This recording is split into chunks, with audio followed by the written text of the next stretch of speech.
Hello mga karakrod! Sa video ito ay may hatid akong impormasyon sa inyo galing sa bansang New Zealand. Ito ay tungkol sa Accredited Employer Work Visa na ini-offer ng bansang New Zealand. Dito ay maaari kang kumita ng halos 8,200 New Zealand dollar monthly. Maaring ito na ang tulay sa inaasam-asam mong trabaho at magandang pamumuhay sa ibang bansa. Kaya kung interesado ka, panoorin lamang hanggang matapos ang video nito at baka ito na ang makakapagbigay kaalaman para ikaw ay makapag-apply at makapunta ng New Zealand. Mga karekrod, kung bago ka lang sa channel ko, pakihit lang ang likes, subscribe, at pati ang notification bell para lagi kang updated sa aking mga video. Ano ang Accredited Employer Work Visa? Ang Accredited Employer Work Visa na ini-offer ng New Zealand ay isang uri ng visa na nagpapahintulot sa isang individual na magtrabaho sa bansa para sa isang accredited employer. Ito ay isang temporary work visa hanggang 5 taon at isa ito sa most popular work visa sa New Zealand. Ang mga accredited employer ay inappoint ng New Zealand Immigration para magbigay ng mga job opportunities. Sila rin ang sasagot at tutulong sa inyo upang makapunta sa New Zealand at makapagtrabaho sa kanila na higit 30 hours every week. Upang maging eligible para sa visa na ito, kailangan magkaroon ng job offer mula sa isang accredited employer at sundin ang mga kinakailangang pamantayan ng immigration ng New Zealand. Ang visa rin ito ay maaaring magbigay ng daan para sa iba't ibang mga oportunidad tulad ng pag-aaral o pag-apply para sa permanent resident sa pamamagitan ng visa tulad ng Skilled Migrant Category Resident Visa. Ito ang mga kailangan mo sa pag-apply. Identity. Kailangan mong magbigay ng patunay ng iyong identity sa pamamagitan ng pag-submit ng iyong formal na larawan at scan ng iyong passport details o Certificate of Identity. Ito ang gabay para tama ang iyong larawan na ipapasa. Karakter. Upang makakuha ng visa para sa trabaho, pag-aaral o pagbisita, kailangan mong magkaroon ng good character. Kung mayroon kang history ng krimen at nagbibigay ka ng maling impormasyon sa nakaraang application mo, ang visa ay maaari nilang i-decline o tanggihan ang iyong application. Health.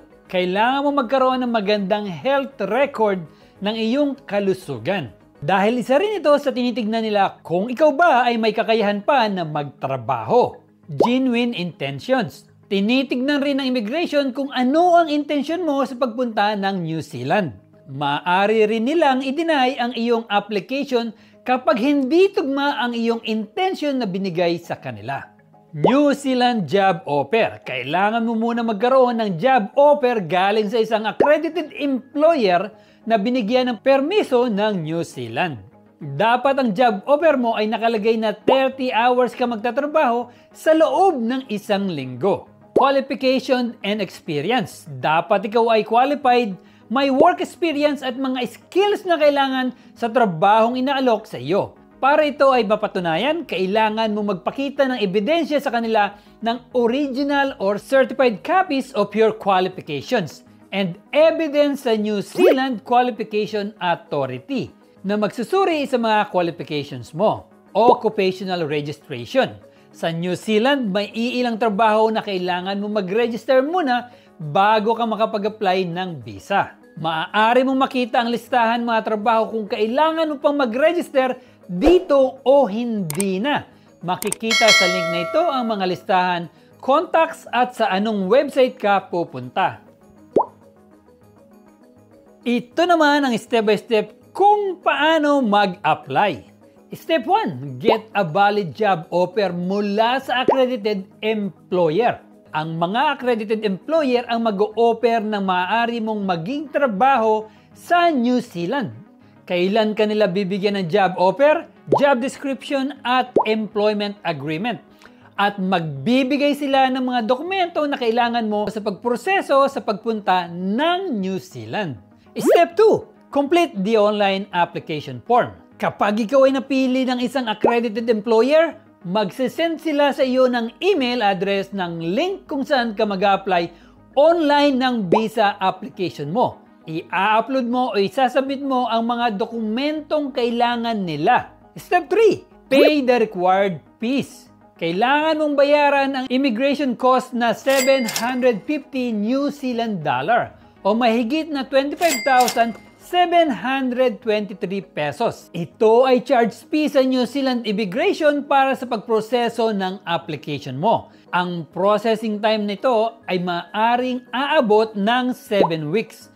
At kapag nakumpleto na ang pag-fill up ng application, isubmit mo na. Ngayon naman ay pag-usapan natin ang sweldo. Ang tanong, magkano ang posibleng sweldo? Ito ang posibleng maging sweldo kapag ikaw ay matagumpay na nakakuha ng accredited employer work visa sa New Zealand. Ang median wage sa New Zealand ay nasa 29.66 New Zealand dollar per hour. At maaari pa itong tumaas ngayong 2024.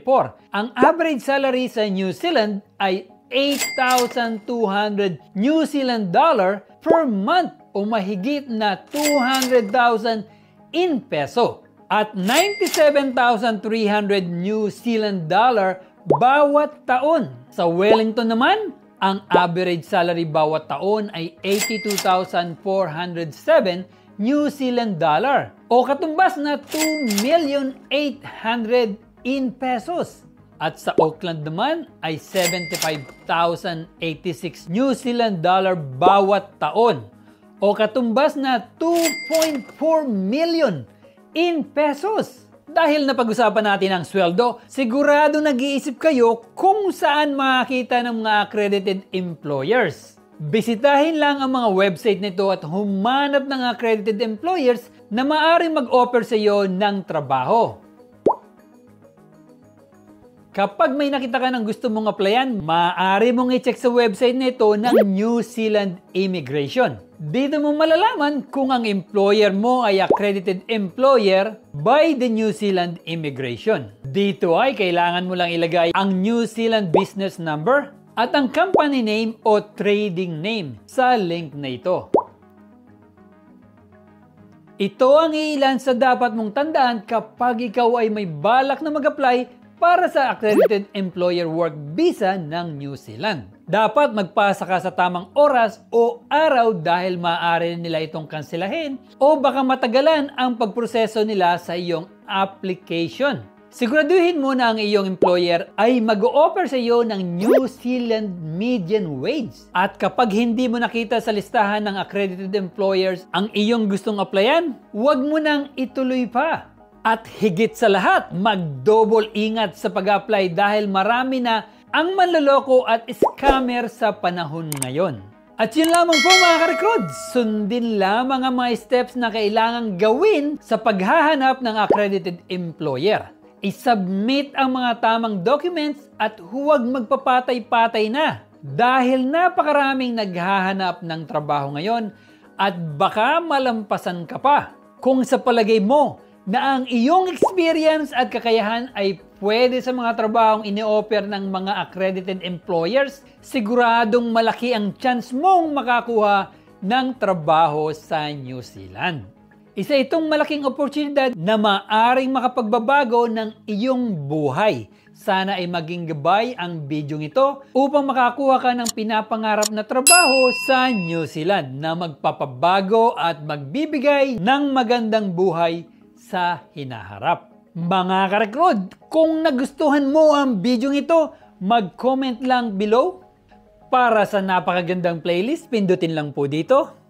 Para sa napakagandang recommended video, dito. At pakisubscribe na rin po dito.